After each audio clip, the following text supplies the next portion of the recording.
how's it going? Welcome to day 14. I actually was originally planning to do this video with a group of friends or just with one person in particular. However, they've been kind of busy, I think. I don't know. I just haven't been talking to them really that much, so I was like, I still want to do this video. I'm gonna do it myself. And that, obviously, if you saw the title, it's ranking classic Christmas movies. My reasoning for doing this video is actually because I don't know why, but I feel like some people think that certain movies are better than others, and I'm just like, you're wrong. Those are bad movies.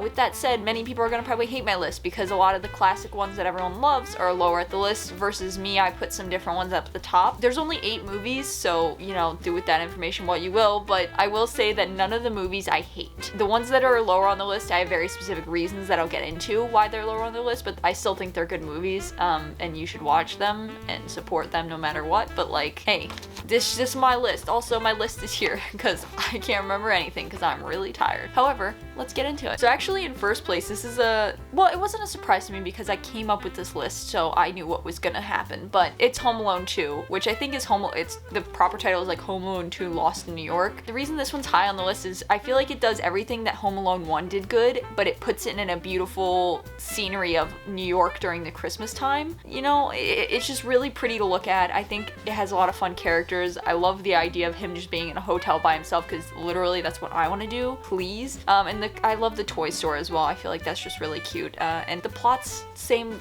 good thing. There's a lot of traps, a lot of goofs. It's good. With that said, let's move on to number 2. Number 2 is actually The Nightmare Before Christmas, which at first when I wrote this one down as one that I was gonna rank, I thought it was gonna be lower on the list, but after reconsidering all the other ones and this one combined, I was like, this is actually a pretty good movie. Not only does it have great songs that my mom used to sing a ton when I was younger, but it also is just really good in the sense that it has a cool animation style and art style, and it just has like a weird twist on a classic, you know, Christmas idea, because most Christmas movies are just like in your face Christmas and they just kind of are like drowning you in Christmas. With this one, I feel like it's really fun because you kind of almost get the vibe that it's a Halloween movie, but it's Christmas and it's great. I love it, so that's why it's number 2. Number 3 is actually Elf, and before I continue with the list, I probably should mention, because I forgot to mention earlier, that a lot of the ones that are lower on the list are because I haven't watched them in a long time, so I want to make sure that I didn't rank ones higher up that I didn't rewatch recently, just because of the fact that my humor has changed a lot over the years, and I feel like everyone's has. I'm trying to be very fair with this and not just rank movies high because I think I liked it, so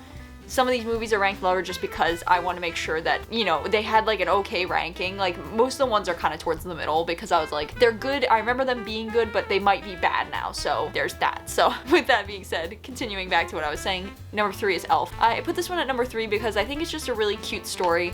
I love the idea of an elf being just dropped into this world of just like intense reality and what people in big cities live. You know, I think that's really cool, and I like, again, it's just a weird twist on a Christmas story that I feel like most movies don't do. Most movies are like, you get presents, there's tree, there's a kid, and he wants presents. It's like, okay, but like this one I feel like is like a really cool twist on it, and it has a lot of the great aspects of other Christmas movies as well. Number 4 is actually Home Alone 1, and the reason this one's lower than the second one again is I feel like it does everything that the first one did great, but just adds really pretty scenery and, you know, just even more fun. So that's why it's lower than the second one. I realized after I made this list, I was like, people are probably gonna be like, you can never beat the first movie, because a lot of people are like that, which is understandable. This one should definitely, it deserves the hype that it gets. It's a classic. When people think of Home Alone, they think of the first movie. However, I like the second one better personally, so that's why it's higher up. Again, this one's great though, and that's why it deserves number 4. Number 5, I actually have a fun story for. It's The Polar Express, and I actually rewatched this last night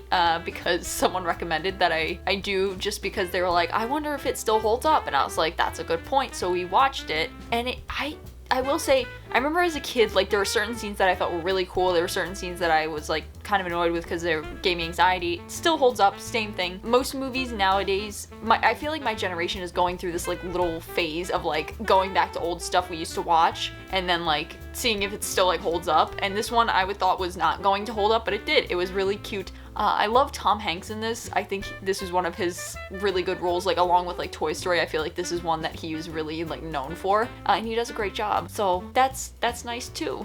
But yeah, that's number 5. Number 6 is again another one I didn't feel like I should rank higher just because I don't know if it still holds up to me today. But that's A Christmas Vacation, or I think it's National Lampoon's Christmas Vacation is I think the actual like full title. We just call it Christmas Vacation in the house. I remember really liking this one when I was younger. However, again, times have changed. My humor has changed. I am a different person now. I realized that probably a lot of stuff in the movie, especially just like adult humor in general, I was like, might be not my cup of tea anymore, so I ranked it lower because I remember some of the things are funny still, like him trying to put the Christmas lights on his house, and then it doesn't work until someone flips the light switch, and then all of a sudden it's blinding and everyone's power goes out. I think that's a really funny scene. I think it's a really classic scene. However, the rest of the movie I can't really speak for because it has been a long time since I've seen it, so that's why it's number 6. Number 7, this is where people are gonna start getting angry at me, okay? Because obviously there has to be a movie in 7th and 8th place. These two just happen to be the ones for very specific reasons. Number 7 is A Christmas Story. And before I say anything, I love all of these movies. They're all very good. However, this one in particular, it was just overplayed for me. There's always like the few channels on the TV that always play it like all day on Christmas, and I don't like the idea of that. I like the idea of playing a bunch of these. Like if you played all of these and they looped, like you played Christmas Story first and then Elf, and then you played Home Alone 2 and Home Alone 1, and then you like, I wouldn't mind that, but just playing one movie over and over and over again, it kind of gets tiring for me. Again, even if you played it like 5 times during the day, I wouldn't mind it as long as it was not 24, I was gonna say 24/7, but it was just one day a week, so 24/1, I guess. Anyway, moving on. Last place. People are gonna be angry about this. I'm sorry in advance. It's The Grinch. And originally I was gonna put all of the Grinches, as in, not like at last place, but just like all of them on the list to like rank, but then I realized they all kind of have the same vibe to me. 1, they kind of scare me.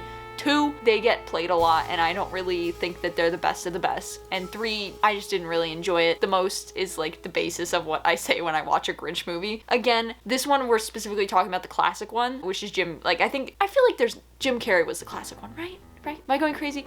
Anyway, I work in a daycare and the kids all the time are like, put on the Grinch, put on the Grinch. And I'm like, okay. And I go to put on the, the Benedict Cumberbatch, like new Grinch. And then they're like, no, I want the real one. And I'm like, real one? What does that even mean? And then they're like, the real one. And then I'm like, oh no. In short words, it scares me. I think that it is a really good story, really cute plot, but the effects scare me, and they scared me as a kid, but they still scare me now. Not because I'm like a big baby or anything, but just because I don't like it. It's just like, you know what it is? When you're a kid, you get scared by like, like freaky, scary stuff.